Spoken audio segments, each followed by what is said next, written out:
അഭിപ്രായം അറിയിച്ചോ? അറിയിച്ചു അത് പറയാൻ പറ്റുമോ? അതറിയാം. ആരൊക്കെ ഉണ്ടായിരുന്നു ചർച്ചകളിൽ? തൃപ്തിയാണോ? ആരൊക്കെ ആയിരുന്നു? ഞാനല്ല, 1 to 1 ആയിരുന്നു ഡിസ്കഷൻ.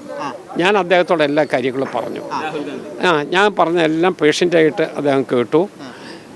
ചില കാര്യങ്ങൾ എന്നോട് സംശയങ്ങൾ ചോദിച്ചു. എന്നെ കൊണ്ടറിയുന്ന രൂപത്തിൽ അതെല്ലാം വിശദീകരിക്കുകയും ചെയ്തു.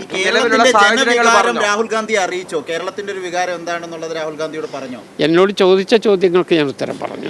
ഈ ഘടകകക്ഷികളുടെ കാര്യത്തിലും അഭിപ്രായത്തിലും സാറിനോട് എന്തെങ്കിലും അഭിപ്രായം തേടിയിട്ടുണ്ടോ? അല്ലല്ല, അതങ്ങനെ പറയാൻ പറ്റില്ലല്ലോ. എന്നോട് ചോദിച്ചു. ഒരു പാർട്ടി പ്രവർത്തകൻ എന്നുള്ള നിലയിൽ എനിക്ക് പറയാവുന്ന എല്ലാ കാര്യങ്ങളും പറഞ്ഞിട്ടുണ്ട്. അതിനേക്കാൾ അപ്പുറത്ത് എനിക്ക് നിങ്ങളോടും പറയാൻ കഴിയും. കേരളത്തിന്റെ സാഹചര്യം ചോദിച്ചോ? കേരളത്തിന്റെ സാഹചര്യം എന്താണ്? മുതിർന്ന നേതാക്കളുടെ അഭിപ്രായം എന്ന നിലയ്ക്ക് സ്വാഭാവികമായിട്ടും ഒരു പാർട്ടിയുടെ ദേശീയ നേതാവ് എന്നുള്ള നിലയിൽ അദ്ദേഹത്തിന് ചോദിക്കേണ്ട ചോദ്യങ്ങൾ ചോദിക്കുമല്ലോ. അത് നമ്മൾ ചകഞ്ഞൊന്നും നോക്കേണ്ട കാര്യമില്ല. അദ്ദേഹം ചോദിക്കേണ്ട കാര്യങ്ങൾ ചോദിച്ചു. എന്നെ കൊണ്ടറിയാവുന്ന കാര്യങ്ങളെല്ലാം ഞാൻ പറയുകയും ചെയ്തിട്ടുണ്ട്. എൻ്റെ പാർട്ടിയുടെ ഹൈക്കമാൻഡിന് ആശയക്കുഴപ്പമുണ്ടെന്ന് എന്നെ കൊണ്ട് പറയിപ്പിക്കാൻ ശ്രമിക്കാമോ? വരട്ടെ, കഴിയുന്നത്ര വേഗം ഉണ്ടാകും എന്നാണ് പ്രതീക്ഷ. വേഗം ഉണ്ടാകും എന്നുള്ളതാണ് പ്രതീക്ഷ.